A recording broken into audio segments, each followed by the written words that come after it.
Bonjour tout le monde, donc Fabien, je voulais vous parler d'un sujet qui est très intéressant et qui est indispensable à l'Église, c'est les dons de l'Esprit, les 9 dons de l'Esprit, qui sont indispensables pour la vie de l'Esprit, pour la vie avec le Saint-Esprit. Le Saint-Esprit nous a pourvus de ces dons et ils sont très importants. Ils ne sont pas réservés, je le répète, qu'à des classes d'élites, qu'à des pasteurs, qu'à des dirigeants.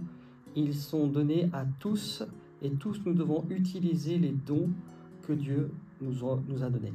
Tout ce qui est dit ici est vraiment fondé sur la parole de Dieu, que la pratique aussi est importante. Alors la parole de Dieu, c'est la théorie et la pratique, c'est de vivre aussi avec les dons de l'esprit. Les dons de l'esprit sont très très importants. Et si on ne vit pas avec les dons et qu'on ne recherche pas les dons de l'esprit, malheureusement la vie chrétienne sera terne. C'est comme si vous lisez la Bible comme un bouquin et en fait il n'y a rien qui se passe derrière. C'est très important aussi d'avoir un équilibre, c'est-à-dire d'avoir la parole de Dieu sur laquelle on fonde notre foi, mais aussi d'utiliser les dons de l'esprit qui nous sont donnés, non pas pour nous-mêmes, mais pour les autres et pour fortifier les personnes qui ont besoin, les personnes qui sont croyantes, mais aussi pour les personnes qui sont incroyantes. Le témoignage que je voulais vous donner, c'est que il y a quelques années, j'avais 17 ans, j'avais rencontré une personne et elle a fait une réelle conversion. Et malheureusement, cette jeune fille-là avait des esprits qui venaient la nuit, la déranger, et elle avait des choses qui étaient en elle, qu'elle n'expliquait pas, et dont elle ne pouvait pas parler parce que les gens ne la croyaient pas. Et j'étais très interpellé parce que pendant toutes ces années-là, cette personne-là, eh bien, elle a un petit peu erré parce qu'elle s'est donnée à Jésus et à un moment donné, elle aurait eu besoin d'un suivi spirituel et elle aurait eu besoin de délivrance. Alors les gens vont me dire, les démons n'existent pas, quand on est actrice, c'est pas possible, il n'y a pas de démons, etc. Ben moi, je peux vous certifier que oui, il y a des démons et que pourquoi les gens disent qu'il n'y a pas de démons, souvent c'est parce qu'ils ont peur. La réalité, elle est là. C'est que les gens ont peur qu'il y ait des démons en eux ou autour d'eux, etc. Mais on n'a pas lieu d'avoir peur quand on a le Saint-Esprit en nous, d'avoir peur des démons qui peuvent se manifester d'une manière ou d'une autre. Donc cette sœur-là, parce qu'elle a donné sa vie à Jésus, elle avait 17 ans, elle avait donc des manifestations démoniaques, et aujourd'hui, 40 ans après, je la rencontre via une communication sur les réseaux sociaux, et elle est médium.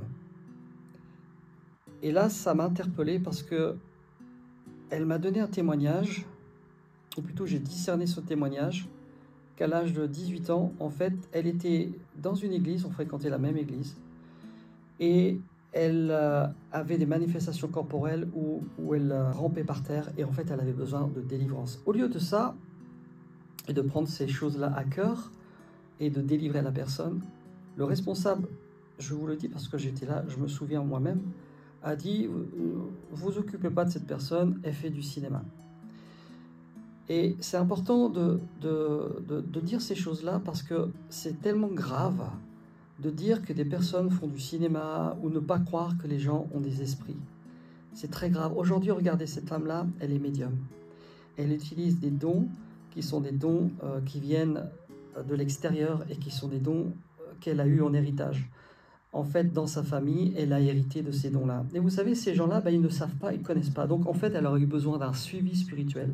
Et à cause de personnes qui n'ont pas su l'entourer et aller jusqu'au bout de son cheminement spirituel, jusqu'à ce que le Seigneur puisse entièrement la libérer, eh bien, aujourd'hui, regardez où est-ce qu'elle en est. Elle en est là. Et c'est vraiment quelque chose qui me pèse parce que les dons de l'esprit ne sont pas donnés pour qu'un pasteur, ne sont pas donnés qu'aux dirigeants, mais ils sont donnés à tous les gens qui ont le Saint-Esprit en eux. C'est écrit plusieurs fois dans la parole de Dieu de rechercher les dons les meilleurs, surtout à celui de prophétie. Il est parlé des dons de l'esprit qu'il faut chercher. L'apôtre Paul parle aussi à un moment donné de venir transmettre lui-même quelques dons à quelques-uns, si je peux transmettre quelques dons à quelques-uns. Et ça, c'est important. Les dons de l'esprit sont très importants parce qu'aujourd'hui, si on n'utilise pas les dons de l'esprit, les gens vont aller à l'extérieur. Et c'est ce qui se passe aujourd'hui. Vous avez des gens qui vont voir des médiums, vous avez des gens qui vont voir des voyants, vous avez des gens qui vont voir tout un tas de personnes qui travaillent avec le monde des ténèbres parce qu'ils n'ont pas de réponse et qu'on n'utilise pas les dons de l'esprit que Dieu nous a donnés. Donc vous avez la parole de sagesse. Donc les dons sont réunis en trois groupes. Vous avez la parole de sagesse. La parole de sagesse, c'est le don de révélation. C'est avoir des révélations surnaturelles pour une solution. La parole de sagesse, vous avez aussi la prière de Salomon, qui avait demandé un cœur intelligent pour discerner entre le bien et le mal. Vous voyez, ça, c'est la parole de sagesse. Et la parole de sagesse, elle est très importante pour des personnes qui ont besoin d'en recevoir dans des moments où ils s'attendent dans une situation particulière, où ils n'ont pas de solution. Et là, il y a quelqu'un qui manifeste le don de la sagesse.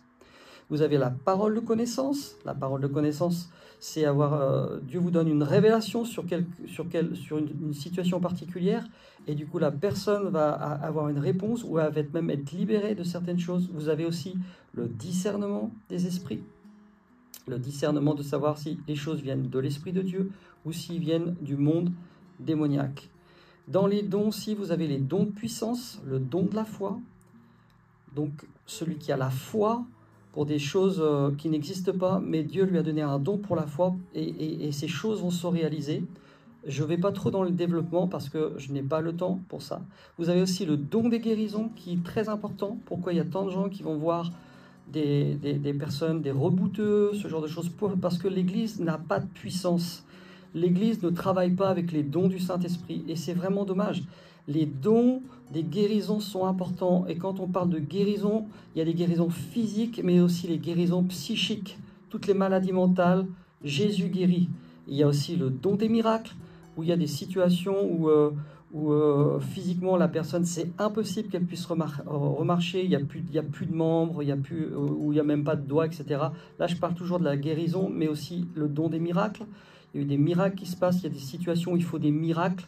Il y a un miracle, c'est quelque chose qui n'existe pas, qui ne peut pas se faire, mais c'est Dieu qui fait les choses impossibles, et il donne le possible à des choses qui sont impossibles.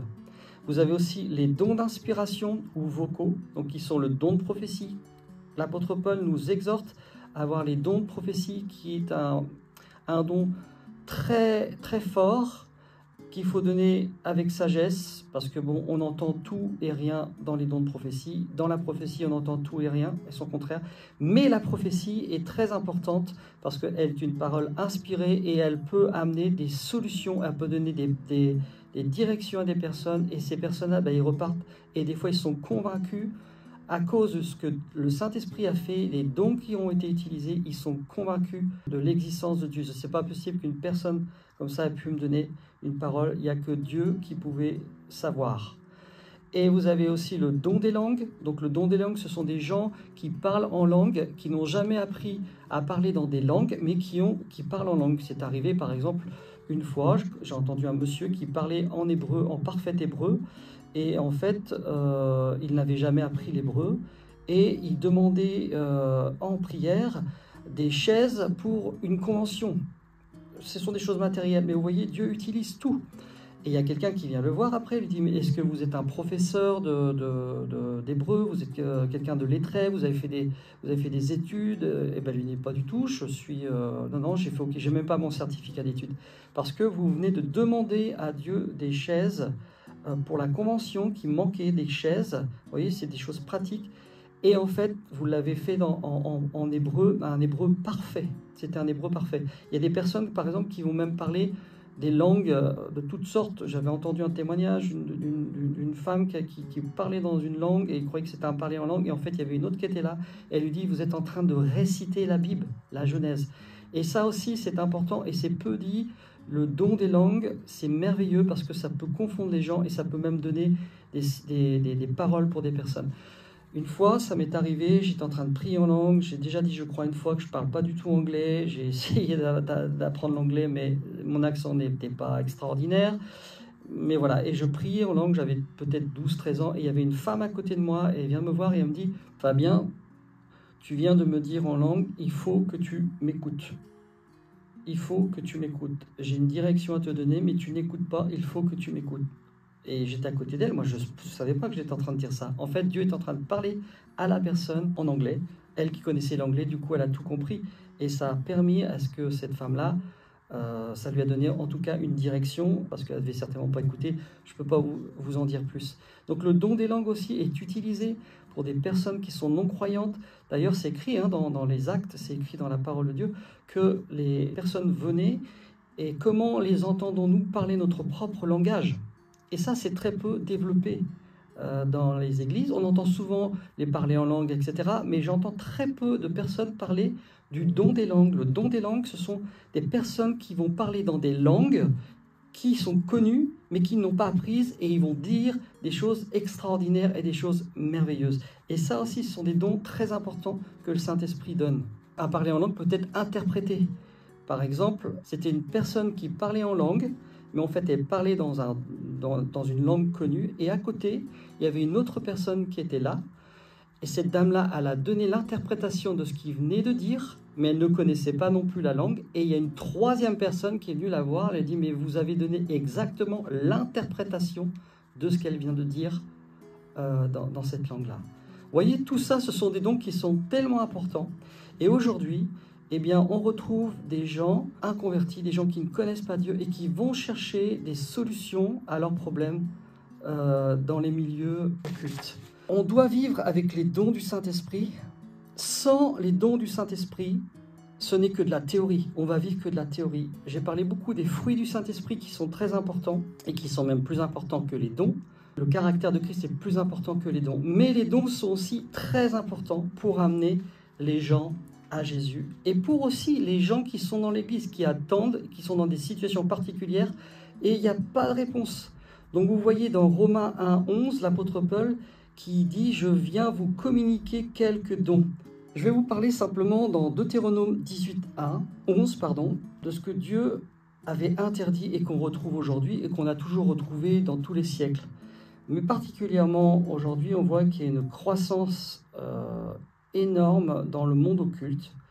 Et je vais simplement vous parler de Deutéronome 18 pour le peuple d'Israël. Les interdictions étaient vraiment sévères.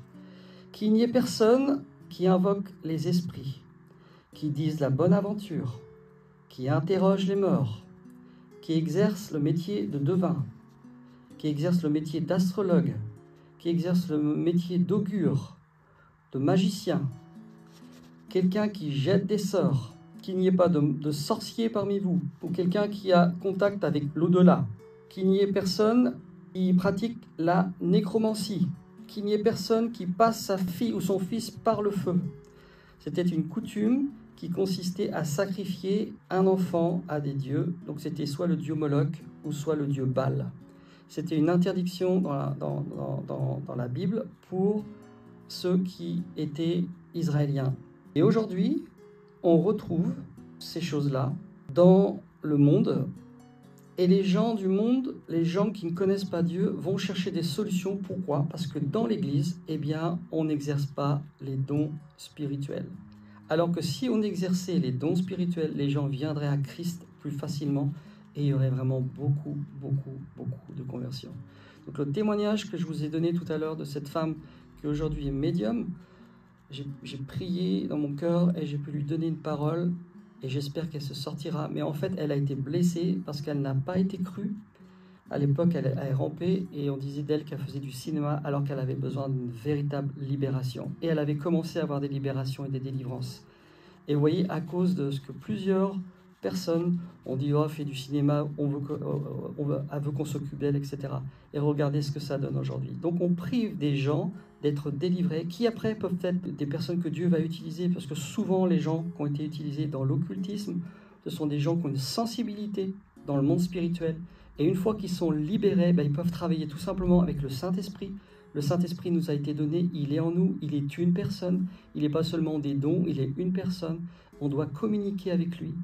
Il est merveilleux, il est celui qui nous aide à développer les dons, et les dons ne sont pas pour nous, ils sont pour fortifier l'Église, ils sont pour donner des paroles, pour fortifier, pour délivrer, pour guérir, et les dons sont aussi pour les personnes qui ne connaissent pas Dieu, qui ne connaissent pas Christ, Ce sont des dons merveilleux que Dieu nous a donnés et qui sont à notre disposition. Et il faut les rechercher et il faut les demander. Et encore une fois, je le dis, ce n'est pas réservé qu'à des pasteurs, ce n'est pas réservé qu'à des dirigeants.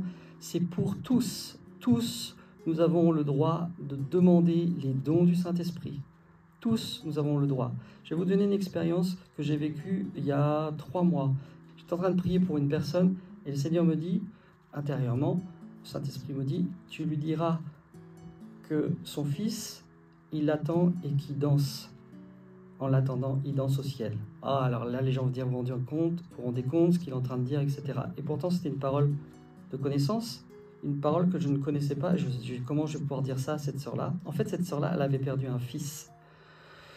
Ça, je le savais, ça ne m'a pas été une révélation, ça m'a été dit. Mais le fait de lui dire qu'il est là-haut, il danse. Et quand il sera là-haut, il dansera avec toi.